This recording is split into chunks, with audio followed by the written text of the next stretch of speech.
Good evening, everyone. We continue on our study in the book of First Samuel. We left off yesterday in chapter 18, verse 12. And Saul started to be very afraid of David. And the reason of him being afraid was very much this: the Lord was with David, but had departed, or this word here is turn aside from Saul. And so God has shown Saul that he was with David. And this is something which, starting from chapter 17, he's beginning to see that there is something very different about David. Moving on in verse 13. And so Saul removed him. This word removed him is to cause him, right? Cause him to turn. Now, this whole idea is cause him to turn aside. And it actually does mean remove in this case. And to remove who? Him. The word him refers to David. And so Saul removed David from his presence. The idea of presence, well, the English says from his presence. The meaning here is from being with him, from being with Saul. And so this Saul David being together is going to end right here. And then we find Saul appointed David, and so this is David, as his commander of 1,000. Now, his would be Saul. It's important for us to figure out who is him and his. And for removing David, there needs to be a reason. And the reason being is that Saul wants David to be the commander, the chief, right? The word commander is chief of 1,000 soldiers. And so he went out and came in before the people. And this is what it means. He is David.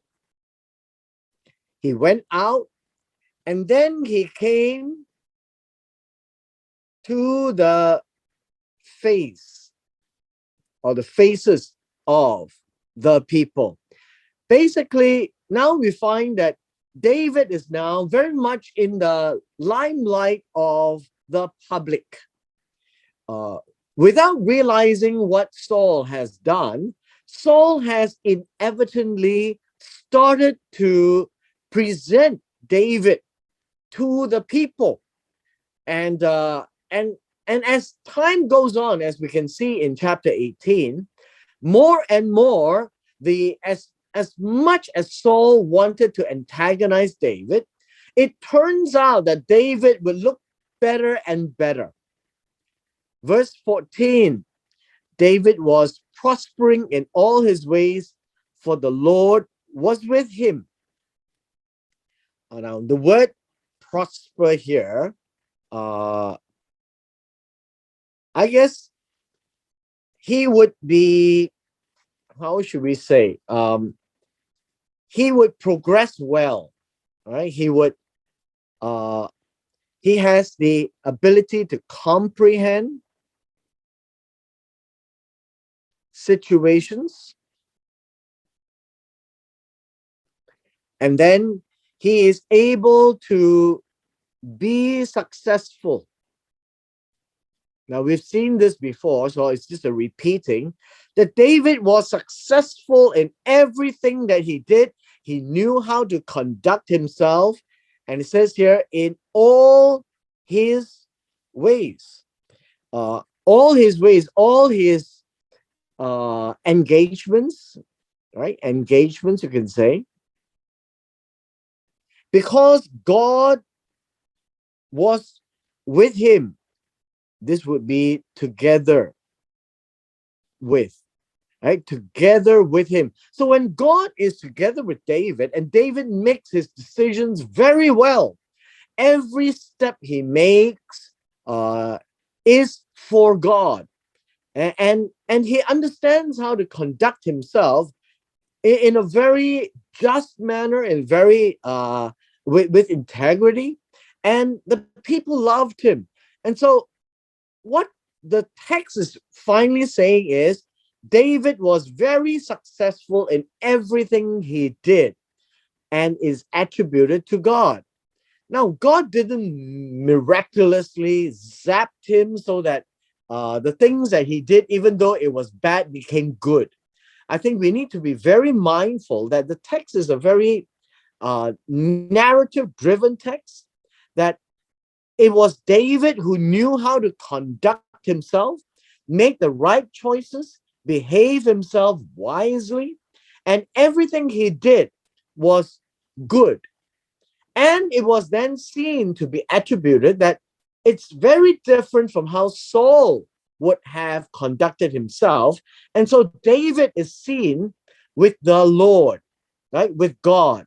And that is the picture in verse 14. It was David's behavior. And so when Saul saw that he was very successful, understand this word, right? He was very successful, not just in one or two instances, but in all instances, he dreaded him. The word dreaded him means afraid from his face. And you find that his face shows that he was very afraid. And so Saul is getting from afraid to very afraid to getting to be terrified, especially in what he saw. So understand that it is what Saul is seeing in the behavior of David. Verse 16. But all Israel and Judah loved David, and he went out and came in before them. The word here is to come to their faces, because he is a very much of a public figure at this point in time. We find that we have this word here, all Israel and Judah. Now, this would be the whole of the 12 tribes. Even at this point in time, there is a split between Israel as the northern and Judah as the southern. But in this particular aspect, Saul was actually king of all Israel and Judah. And instead of loving Saul, you never see this word, but they loved David. So this whole idea is of love is they gave their support. They gave their support to David. And so by understanding that he went out and came to their faces, is that he has become well received. Now, the narrative takes a turn when Saul is conspiring and thinking what to do. Then Saul said to David, here is my older daughter, Merav, and I will give her to you as a wife. Only be a valiant man for me and fight the Lord's battles. And this really is to say that, well, go and be the warrior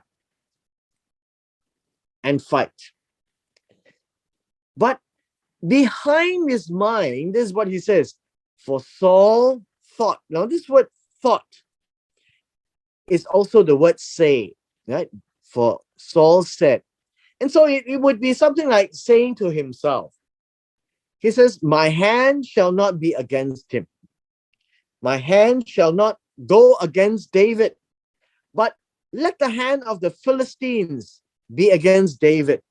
And so he is saying, Saul cannot be guilty of killing David. He is very popular now, and God is with him. But if he goes out to fight the Philistines, well, perhaps he might get killed by the Philistines. And let that be the case instead of Saul himself. Now, that's the thinking. Now, you're beginning to see that it seems very convenient for a king to use the battles to send somebody to their end. But that's what's happening. Saul is king. He can do anything he wants. And as long as his hand is not in it directly, what can anyone say? Verse 18. In verse 18, David said to Saul, and this is a very surprising reply, and Saul wasn't prepared for this. He says, "Who am I? And what is my life or my family's life in Israel?" Now understand this. 1, 2, 3. All this is to show that David considers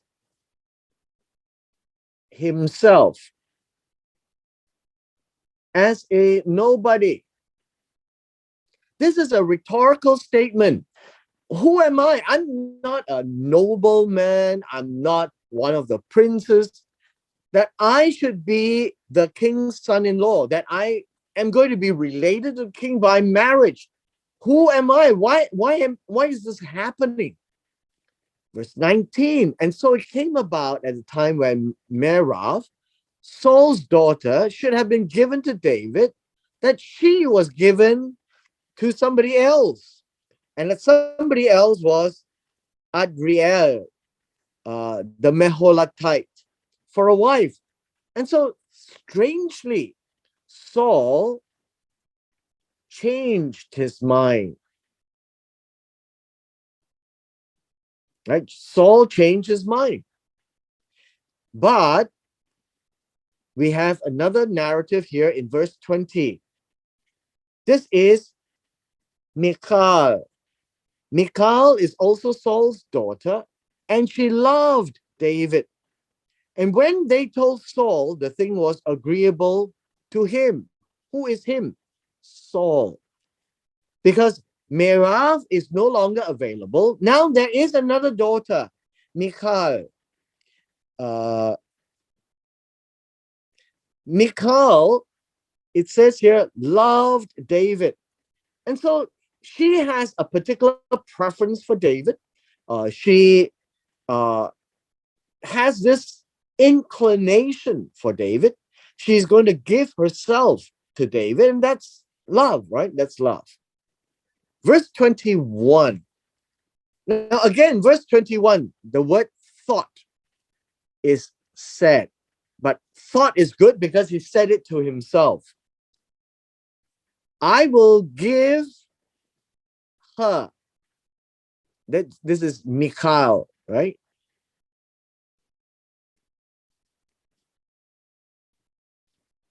To David, that she may become a snare to him. And this is going to be painted as a trap.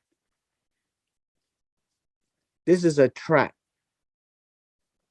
that he cannot choose, and that the hand of the Philistines may be against him.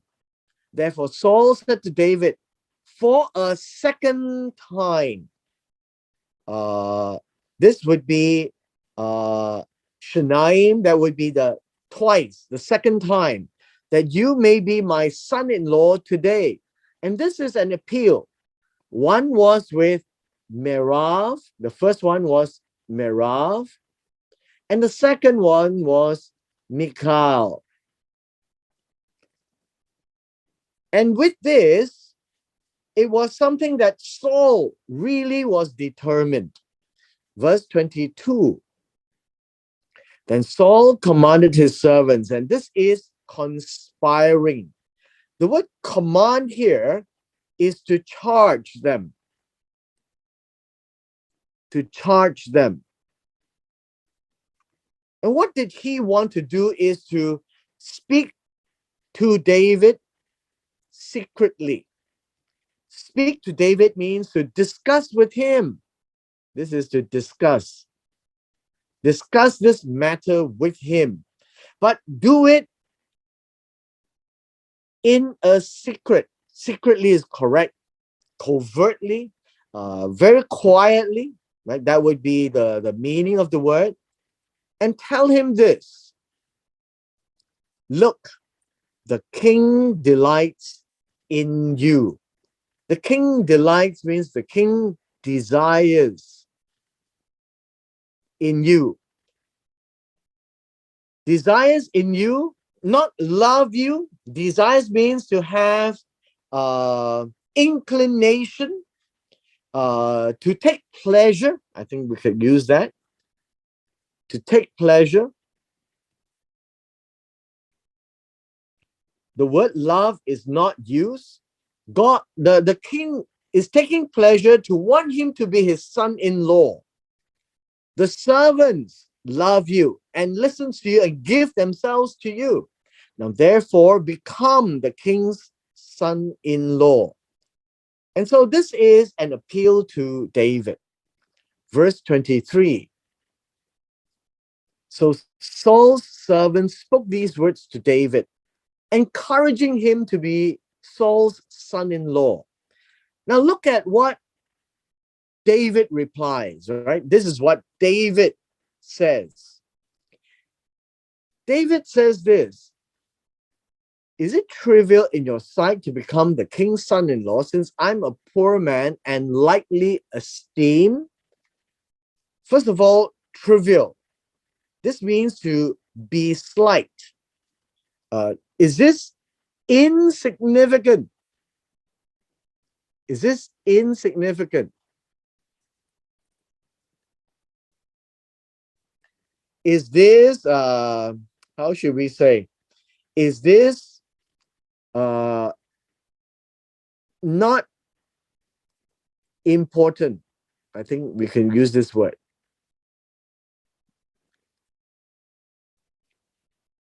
And is this insignificant? Is it trivial in your eyes to become the king's son-in-law? Since I am a poor man, I am a man that is needy. He doesn't have much, right? He doesn't have much. And the final word here is that he is lightly esteemed, he is despised, especially by the family. He is not honored. And so that's how David looks at himself. I'm a poor man. I've got nothing. It's my father's house. I am lightly esteemed. My brothers all despise me. I'm not honored in any particular way. And the servants of Saul reported back to Saul according to the words which David spoke. Meaning, do you think that it is just a trivial thing? It's insignificant just to hop on board to be the king's son-in-law? Verse 25, Saul then said, thus you shall say to David, the king does not desire any dowry. Aha. And so the issue of dowry comes to play, because this would be of honor, of wealth, of both of which David has none. And so what did Saul ask for was, Saul asked for something that is not really much of a dowry, but he asked for an adventure to do the impossible. 100 foreskins of the Philistines to take vengeance on the king's enemies. Think about this. 100 foreskins would mean 100 Philistines to kill. not to invite to a dinner, but to kill and then cut off their foreskins because they are known as the uncircumcised. It is also to avenge, to avenge, to take vengeance is to avenge on the king's enemies because they were hostile to Saul. What was the intent here? The intent here is that Saul planned to make David fall by the hand of the Philistine. Now, understand this. Fall is means to cause him, which is David, to fall or to be killed by the hand of the Philistines. Now, that's his way of hatching this idea. Using Michal as a trap means that David must agree to a dowry. But in this case, instead of monetary dowry, Saul asks for what David can do as a warrior. But the impossible was to go out and kill 100 Philistines and then to remove their foreskins and to present it to Saul. In that plan, I could say in that plan, it is likely to succeed in Saul's mind. And so, verse 26, when his servants told David these words, it pleased David to become the king's son-in-law. Now, this is a surprise. How should we say that these are, they pleased David, and the word pleased here doesn't mean perfects, but it means that David sees that it is right, right? It is right to him. It is a straightforward thing to David. And if that's the case, this is doable. Why? Because David is a warrior. And that's what he can do. He can go and kill. Like he had killed Goliath, he can kill 100 Philistines. And so understand that in the same scenario, Saul sees it in one perspective, and David looks at it at a totally different perspective. And the text goes on to describe the events for us. Before the days had expired as to present the dowry or so-called dowry, David rose up, and when he and his men, they struck down 200 men among the Philistines. Notice it's not 100. The king only wanted 100, but he went out to strike 200. And then David brought their foreskins and they gave them in full number to the king, that he might become the king's son-in-law. Now, this is a very interesting expression. We could see that Saul only wanted 100. He went out to get 200. And this was supposed to be seen as delivering in full. The idea is be full. I guess you could say that this would be in full number to accomplish, right? To accomplish the agreement with the king so that he might become the king's son-in-law.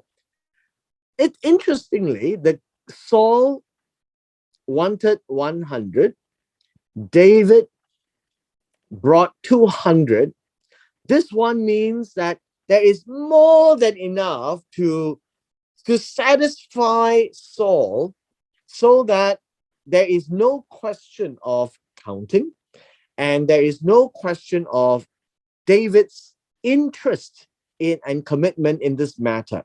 And so Saul gave Michal, his daughter, for a wife. Now, the result of this was verse 28. When Saul saw, again, everything in Hebrew is about seeing and knew. And notice this is an A and a B.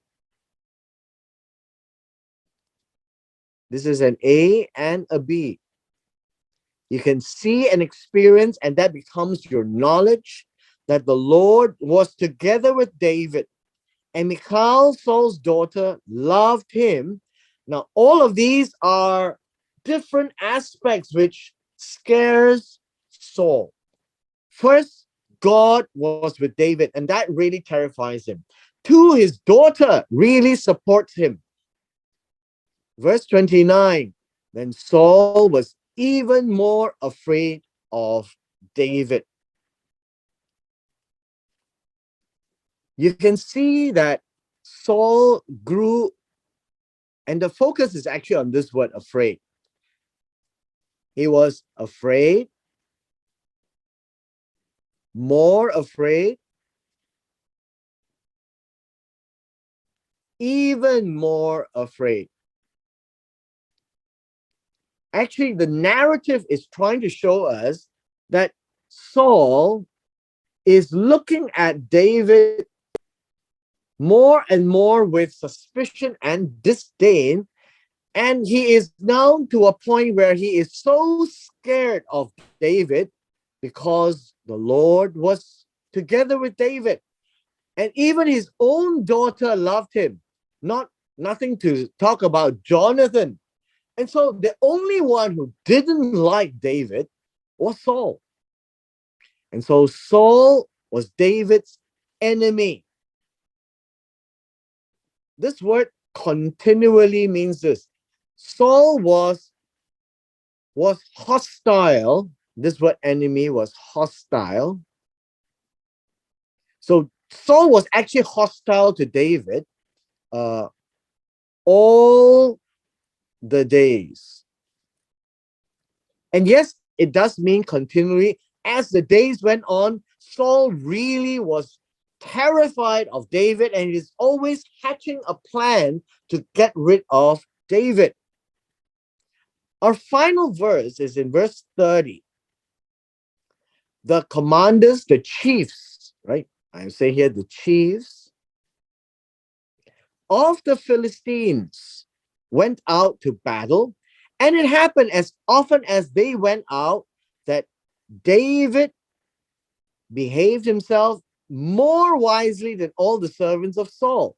And so his name was highly esteemed. Now, what does it mean again? As it's applied here, more wisely. And the idea here, more wisely, again, wisely here, and the word is sakal, to be able to comprehend situations and conduct himself accordingly. And so this speaks of success. The more he did, the more successful he became. He was more successful than all the servants of Saul. And so now we can see that David is, how should we say, is growing in the ranks, is demonstrating that he is more outstanding than all the other servants of Saul, meaning all the other commanders or leaders in Saul's army. As a consequence, his name was highly esteemed. So let's break this down. His name And by name, we mean reputation. Uh, and I think here, reputation is good, that everywhere they hear of David, they treat his name as highly esteemed, very precious. What else can you say? Valuable, prized, uh, I guess you could say that, yeah, that his reputation was impeccable. His reputation amongst the servants was very good, that whenever his name is dropped, they all trusted him.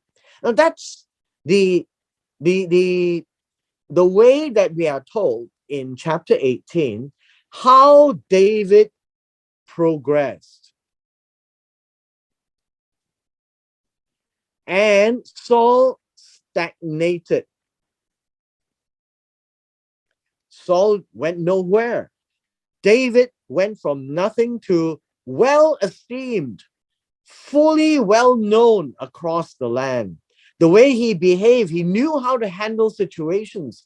He conducted himself rightly as a warrior of 1,000.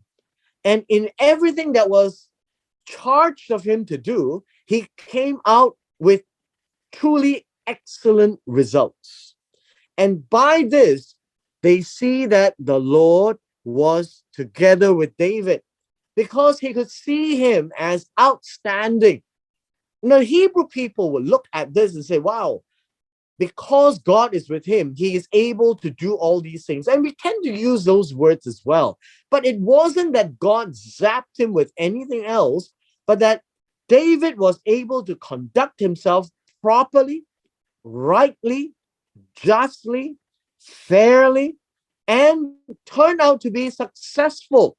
Now, obviously, you could say that God is blessing him in what he has done, but it was because of what he was willing to do and commit himself to be with the Lord, to be doing what the mind of God wants to do, and thereby protecting the people of God. And in so doing, David demonstrated why he was man after God's heart. And because of this, he grew in stature in the minds of everyone. And so in chapters 18, it's a very lengthy chapter that we have seen, but nevertheless, it is to show how Saul went backwards and how David went forwards, setting the stage for David to be the next king. And with this, we come to the end of our session today.